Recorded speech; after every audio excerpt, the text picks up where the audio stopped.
Good afternoon, ladies and gentlemen. Very pleased to introduce Bryson DeChambeau to the interview room. Bryson, welcome back to Augusta National. Thank you. Thanks for having me. Before he won the U.S. Open last June, Bryson contended here in April for the green jacket. In fact, he shot a 65 in the first round and led after that day. Bryson, what have you learned over your years here, and how's it influenced your preparation for this week? I haven't learned enough, obviously. I can tell you that it's definitely grown over the course of time. Each year I learn a little bit more about winds and how it affects the golf ball on a certain hole or a certain slope around a pin location, just little things that continue to improve my knowledge around the golf course. Let's open it up for questions here. Please. From your first time here in 16, what's your biggest change in maybe the philosophy you've brought with you into this golf course? What a great question. I think as an amateur, I felt like I knew the golf course pretty well, but I didn't know how to control a lot of the nerves that flew through my body, and that was something that I still work on today. And even last week, I felt nerves last week and going into Sunday, and learning how to control that better and better each time. And I feel like that's what's changed the most, is kind of getting more comfortable with shots around this golf course. The second shot on 10, second shot on 9, just key little moments that can help with momentum throughout the round. I think that's what's changed the most since 2016 for me. Anand. Thank you. Bryson, can you tell me a little bit about the emotional challenges of working this course? Even though you come back here year after year, if you can talk to us about the process with which you try and deal with it. Well, it changes quite a bit every year. The conditions are always a little different. They're never the same, and I think that's what's so cool about this place. You get different gusts of wind, and that's what presents the most challenges for me out here, is trying to control that wind to the best of my ability. And I think the emotional challenge is just keeping yourself patient. I said it last week and even this week. Last week the winds were blowing 20 miles an hour at the Blue Monster, and I just told myself to be patient. It's great prep work for this week. So I feel like I was really patient last week and gave myself a good run. Hopefully that pays off this week. Is there a specific hole that bothers you more than the others? All of them. How about that? Can you give me one? No, they're all a unique challenge. Mark. Hey, Bryson. Hey. Obviously, a lot of the golf fans are frustrated that they're only seeing you guys, playing the rest of the top players in the world 4 times a year, which is obviously this is the first week of it. I'm wondering if for you, other than this being a major and as special it is at Augusta, is there a different energy when you are here and playing against the Scotties and Rorys, et cetera? What does that do for you as a competitor? I mean, for me as a competitor, no matter where I'm playing, I try to play my best. So whether it's a major, whether it's a event I'm playing last week or whatnot, I'm still focused on trying to win. I don't try to look at it too much differently. I don't want to add pressure to myself. That's the thing that I want to stay away from, and just focus on executing the shots that I know how to hit around a golf course. And that's kind of the mindset I take into this week, with I would say more of a focus level, just a determined focus level to make sure I'm taking care of the golf course the way I need to and managing myself the best I can. As a quick follow to that, yeah. Is there any part of you that does miss, though, being around and and competing against the other guys, other than the 4 weeks that we have? I mean, anytime I get an opportunity to play against everyone, the best players in the world, it's great. I think that's what we're all hoping for at some point, is for that to be figured out. That's beyond me and beyond my scope. Unfortunately, I think there's, at some point with the players get all together, I think we could figure it out, but it's a lot more complicated, obviously, than what we think. So, hopefully one day it'll get figured out and we can make that happen. But for me, I just focus every time I'm out on the golf course to be the best I can possibly be. I'm actually playing the golf course, not necessarily playing the competitors. So I focus more on the golf course more than anything. Yeah. Joy. Bryson, 2 questions for you. One, last week was a great test. I mean, as you said, the wind was blowing. It almost looked like that you were ready for the British Open, but It's the Masters this week. You spoke about it, but how much will the wind affects the golf course over here? Well, considering I felt pretty good last week in the wind, I hope the wind blows a little bit this week, and hopefully I can take what I learned from last week into this week. It's so funny because golf courses are interestingly dynamic, and every single one you go to is different, and you have to conquer that test. Last week was a bit of Bermuda rough, and this week's a different test. And I think that's the cool part about it. Who adapts the best? Who can change quickly to those conditions? And Scotty's done a really good job of that the past couple of years, and John's played really well at the courses we've played at. And I'm aspiring to be more like that. Can I adapt to those conditions? And so, yeah, the wind was a great test last week. I'm glad I was able to play pretty well. Didn't get the job done. Little disappointed, but that's golf, right? We lose more than we win, but it was a great learning experience, and hopefully I can take that into this week. My second question is just putting your content creator's hat. And I know it's almost impossible to create content inside the golf course, but how much the juices start flowing when you see a golf course like this? And what would you like to do over here if you were given a chance? Are you talking about from a content creation standpoint? Yes. Oh my gosh. I don't think that's appropriate to talk about right now. Oh man, if I got the opportunity, it'd be great to just film something I don't even know. I'd love to talk about the history of this golf course. I think it'd be really cool to showcase all the past champions and what Mr. Jones had done for this this community, this place, and Mr. Roberts, and just the history of it would be really cool to showcase. That would be a cool, aspiring opportunity for me. But if that happens, that's amazing. If it doesn't, no problem. Still here to play the Masters and compete to hopefully, get the job done this year. Alex.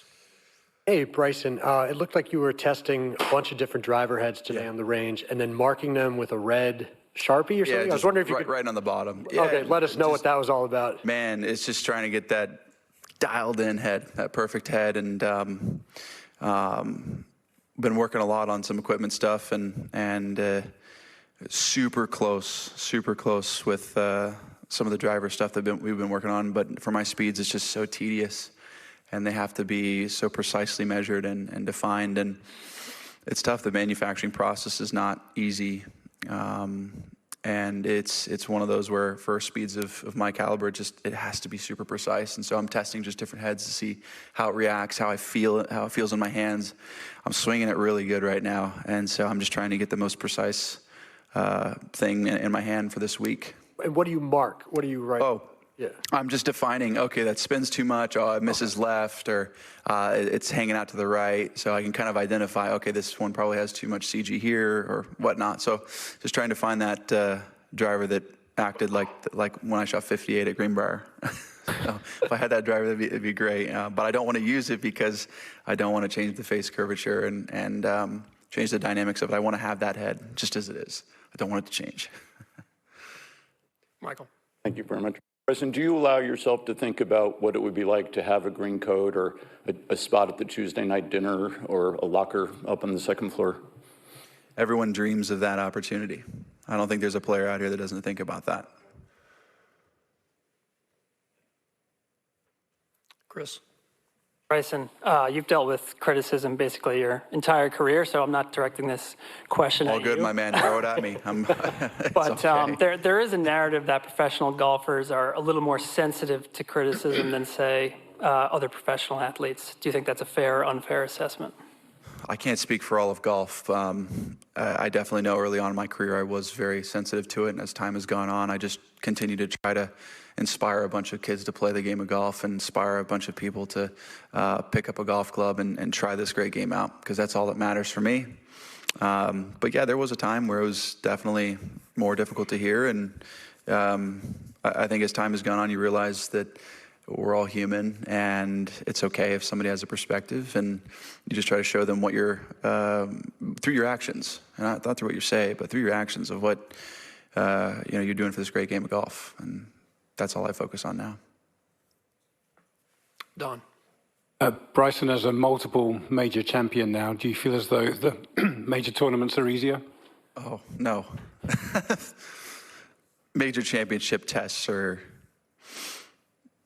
that's why they're major championship tests. They're the most difficult tournaments that we as professional golfers face and will face in our careers. And I think that's why they're so revered to win. I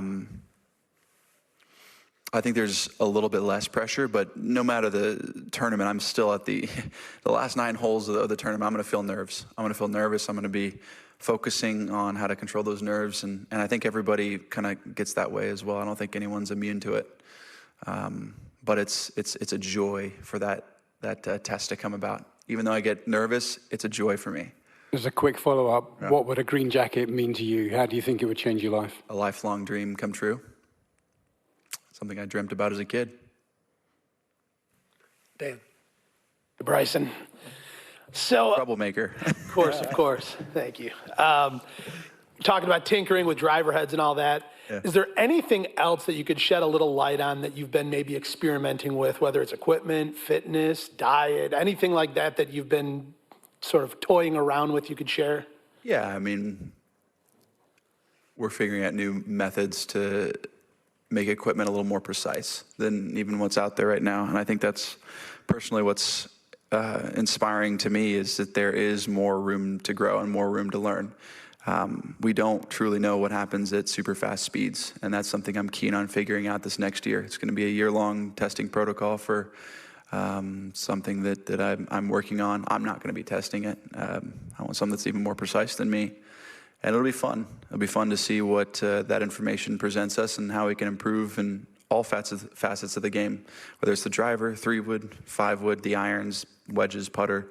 We're going to test everything, you name it. Shafts, golf balls, everything. So I'm really excited for that testing protocol coming later this year. We're all here for it. Perfect. Daniel. Hey, Bryson. Yeah. We've seen a lot of players playing at a super high standard and then changing a lot, whether it's swing or clubs. The most famous example being Tiger after 2000, changing his golf swing. Knowing that you like to go down rabbit holes by nature, how do you balance that drive to want to improve without maybe chasing perfection? Yeah, it's optimization. I think I'm looking at it in a much different lens than I have in the past, where I'm tinkering, trying to find the ends of the parameters and go one extreme to the next extreme. I'm actually starting to kind of hone in on my true nature of what works best for me, and then optimize my equipment around that. That's kind of my strategy now. I've tried a bunch of stuff. I tried getting really strong, really big, really quickly. Backtracked off of that. I was super thin in college. Tried swinging a bunch of different ways, but I found kind of what naturally works for me. And now it's just a mechanism of how do I optimize all the variables a little bit better, and just continue to work on those small parameters, because I want to be the best that I possibly can be for myself. And so what better way than just to continue to optimize? And that's what I'm focused on now. Now we have machinery that can help get us to the micron level of precision, and then we've got robots that can test at higher speeds. And for me, it's just going to be information gathering and how to optimize my equipment to where I can perform the best. And then after that, let's just keep playing and having fun and competing. Bryson, how do you balance the content creation side of your work with the golf side of the work? And has there ever been a time when you've said, well, I'm spending a little too much time on YouTube? Yeah, I'd say, man, especially when you play with guys like Bob does sports, I'll tell you, it's tough to keep going along with those guys. No, I'm kidding. I love them. For me personally, I think there are times I've gotten a little overzealous and been like, wow, I need to focus on my game a little bit. But I'll also tell you, I've built my YouTube channel, I've built my content creation around how do I get better as well. Kind of become more efficient in that regard. Sometimes the content that I create actually helps me focus for the next week. For example, like a course record series, it gets me in that mindset, more focused on, hey, I've got to absolutely play my best golf if I'm going to break the course record. And so it gets me in that mentality. So over the course of time, I've kind of learned to focus myself and prepare for a tournament while doing content creation. Early on, it was difficult. I didn't know what to do. I was like, wow, man, what am I going to create? What am I going to do? How does it relate to golf?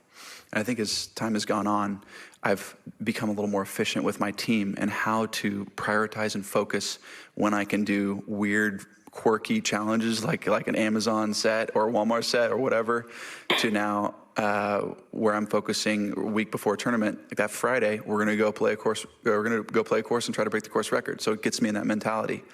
We're really strategizing and planning out what's going to work best for me. And it's just a thing that's happened over time, something that you got to learn yourself. But I certainly love it. I won't stop. I'll continue to do it because I think it's hopefully inspiring for people. That's all I care about. Hey, Bryson. Hey. We can track like every ball you guys hit on the range this week. Oh, great. Which is super cool. You hit more than anyone else today. Surprise. 184. I was just curious about like the flow of these longer practice sessions. Like it looked like a few times you ramped up to a driver, then dropped down to wedges, and then like how do you manage like I guess fatigue and also getting the stuff you need to get done while also just hitting like it's planned, it's strategic, so I know what I'm going to do during the week based on where I need certain things to be. I'm testing some drivers right now to find the best thing that I could use for me for this week. It's not the full answer, but we're getting really close. I'm excited about that. The flow of it just depends on what I feel is not going well, or going really well. Yeah, I'm swinging it pretty darn well this week, feeling great. Just trying to get those reps in and make sure nothing's falling. And I actually sometimes try to almost break things on my own just to see what would happen with the ball flight. Where is it going to go if I kind of do this or kind of do that? And so it's just seeing the sensitivity level of my game and how sensitive the swing is. And then, going and chipping, hitting bunker shots and practicing that. It just ebbs and flows. It's based on what I sense I need. It's a requirement that I have for my own personal feeling of comfort. Krish. Bryson, like many top players in the world, I mean, you like traveling too, and you added India to the list this year, and people were just, mighty pleased about it. They just loved it. And then there is this golf course, which you said like winning here would be a dream come true. How would you compare these two things, traveling all over and then coming back to this one major, which is held at the same course every year, like a tradition? Yeah, so you're talking about other majors and they change? Just comparing traveling all over the world and then coming to Augusta every year. It's a special place. I think a lot of players revere this win. They want to win. This is the tournament to win because it's held at the same place. The way they take care of players, the way they talk about the competition, it's just, I don't know any other way to describe it other than an incredibly special, unique place that we all feel there's this different energy that's here, and we all want to be a part of it. What does traveling mean, traveling to so many courses around the world, taking the game? Well, it's great to showcase the game of golf in different corners of the world.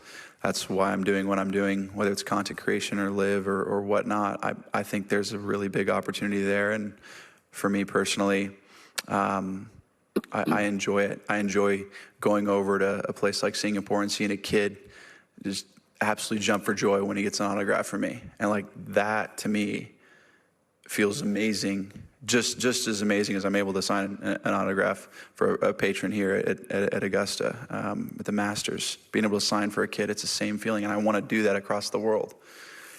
It's just fun. It's something that, golf, look, at the end of my time, I don't just want to be known for just winning a bunch of tournaments. I want to be known for entertaining and inspiring and hopefully growing the game of golf in some capacity, in whatever way that is, whatever new way I find. So I think it's fun going globally and playing golf, competing around the world, but then coming back to here, you just get this different type of feeling and energy, which is cool. Remember one thing from India? India? The food actually was really good, first off, and the golf course was a brutal test of golf. DLF is tough test of golf, but the people were amazing. They were fantastic too. Bob. Bryson, basically in the first three majors last year, 12 straight rounds, you were in the mix every day, a high level of play. Where is your game now compared to that? Are you at that same level? Are you missing something that you had then? Or where would you say? knock on wood, I feel like I'm in a great place. I don't know what else to say. I'm not going to say something to get an article or something. I just feel really good headed into this year. I'm excited. I played well last week, and hopefully that translates to this week. You never know, right? Every week is going to be different for a tour player. But hopefully that I have all the pieces dialed in together before Thursday. Is there any fine line that you've experienced this year in the difference between not winning and obviously, like last weekend, you were close. Obviously you had some other good results, but didn't win. Maybe has there been something you focused on that might have been the difference, whether it was chipping or putting or? Sometimes, I mean, golf, it's a putt here or a shot there or whatnot, and just being a little more repeatable. I mean, that's what I worked towards and strive every day to do is be as repeatable as possible. I don't want to have any deviation, a little left, a little right. I just want it to go exactly where I'm calling it to go. I think that's really the difference. Last week I was one swing away from lapping the field, and I messed up on 4 and brought everybody back into it, and I was struggling to get back in front of it. And it's just the game of golf. It's not easy, and so I strive to being a better version of myself in golf every single day, and that's all I can do. I haven't won. Yeah. Would I like to win more? Yeah, everybody would, but it's not easy to win, no matter what place you're at. Just 2 more questions, Thomas.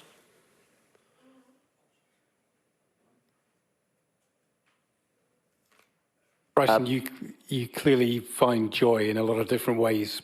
Sorry, was I supposed to ask? Yes. Sorry.